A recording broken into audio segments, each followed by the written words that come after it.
ಎಲ್ರಿಗೂ ನಮಸ್ಕಾರ. ನಮ್ಮ ಅಡುಗೆ ಚಾನಲ್ಗೆ ಸ್ವಾಗತ. ಇವತ್ತಿನ ವಿಶೇಷ ಆರೋಗ್ಯಕರವಾಗಿರೋ ಅಂಥ ಇಡ್ಲಿ ರೆಸಿಪಿ, ದಿಢೀರನೆ ಮಾಡೋ ಇಡ್ಲಿ ರೆಸಿಪಿ, ಅಥವಾ ಇದನ್ನು ಸೊಪ್ಪಿನ ಇಡ್ಲಿ ಅಂತ ಕರೆದ್ರೂ ಕೂಡ ತಪ್ಪಾಗಲ್ಲ. ಮೊದಲನೇ ಸ್ಟೆಪ್ಪಲ್ಲಿ ಬಾಣಲೆ ಇಟ್ಕೊಂಡಿದ್ದೀನಿ.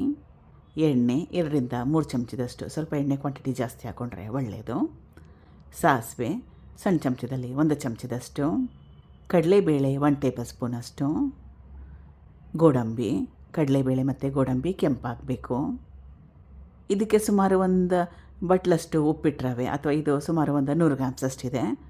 100 ಗ್ರಾಮ್ ರವೆ ಇಲ್ಲಿ 4 ದೊಡ್ಡ ದೊಡ್ಡ ಇಡ್ಲಿಗಳನ್ನ ಮಾಡ್ಕೋಬೋದು. ಹಸಿರು ಮೆಣಸಿನ್ಕಾಯಿ ಸಣ್ಣದಾಗಿ ಹಚ್ಚಿಟ್ಕೊಂಡಿರೋದು. ರವೆನ ಹಾಕ್ಕೊಂಡ್ಮೇಲೆ ಗ್ಯಾಸ್ ಸ್ಟವ್ನ ಲೋ ಟು ಮೀಡಿಯಮ್ ಫ್ಲೇಮಲ್ಲಿ ಇಟ್ಕೊಂಡು ಸುಮಾರು ಒಂದು 3ರಿಂದ 4 ನಿಮಿಷ ಚೆನ್ನಾಗಿ ಬಿಸಿ ಮಾಡಬೇಕು. ಕಂಟಿನ್ಯೂಸ್ ಆಗಿ ಕಲಿಸ್ತಾನೆ ಇರಬೇಕು. ರವೆನ ಸಿದಿಸ್ಕೊಳಕ್ಕೆ ಹೋಗಬೇಡಿ, ಆಮೇಲೆ ಇಡ್ಲಿ ಕಲರು ಚೇಂಜ್ ಆಗೋಗುತ್ತೆ.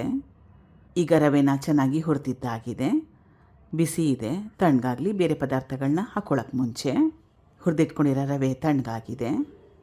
ಹುಳಿ ಮೊಸರನ್ನ ಸೇರಿಸ್ಕೊಳ್ತಾ ಇದ್ದೀನಿ. 1 ಬಟ್ಲಷ್ಟು, ಅಂದರೆ ಎಷ್ಟು ರವೆ ಉಪಯೋಗ ಮಾಡಿದ್ನಲ್ಲ ಅದೇ ಬಟ್ಲಲ್ಲಿ 1 ಬಟ್ಲಷ್ಟು ಹುಳಿ ಮೊಸರು ಕಲಿಸ್ಕೋಬೇಕು.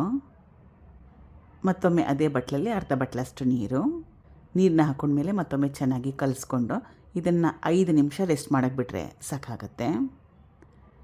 5 ನಿಮಿಷ ಆದಮೇಲೆ ಕನ್ಸಿಸ್ಟೆನ್ಸಿ ಗಟ್ಟಿ ಬಂದಿದೆ.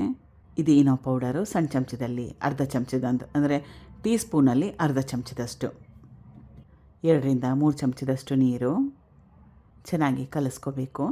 ಇನ್ಸ್ಟೆಂಟ್ ರೆಸಿಪಿ ಇರೋದ್ರಿಂದ ಸ್ವಲ್ಪ ಅಡುಗೆ ಸೋಡಾನು ಅಥವಾ ಈನೋ ಪೌಡರ್ನ ಹಾಕೊಳ್ಳೋ ಅವಶ್ಯಕತೆ ಇರುತ್ತೆ. ಹಿಟ್ಟು ಹುಳಿ ಬಂದಿಲ್ಲ, ಅದಕ್ಕೋಸ್ಕರ.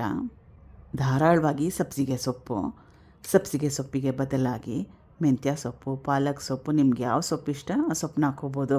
ಕ್ಯಾರೆಟ್ ತುರಿ ಹಾಕ್ಕೋಬೋದು, ಬಟಾಣಿ ಹಾಕ್ಕೋಬೋದು, ನಿಮಗೆ ಯಾವ ತರಕಾರಿ ಇಷ್ಟ ಆ ತರಕಾರಿಗಳನ್ನೆಲ್ಲ ಹಾಕ್ಕೋಬೋದು. ಈವನ್ ಕ್ಯಾಬೇಜ್ನ ಕೂಡ ಚೆನ್ನಾಗಿ ತೆಳುವಾಗಿ ಕಟ್ ಮಾಡಿ ಕೂಡ ಉಪಯೋಗ ಮಾಡ್ಬೋದು. ಇಡ್ಲಿ ಪ್ಲೇಟ್ಗೆ ಎಣ್ಣೆನ ಸವರ್ತಾ ಇದ್ದೀನಿ.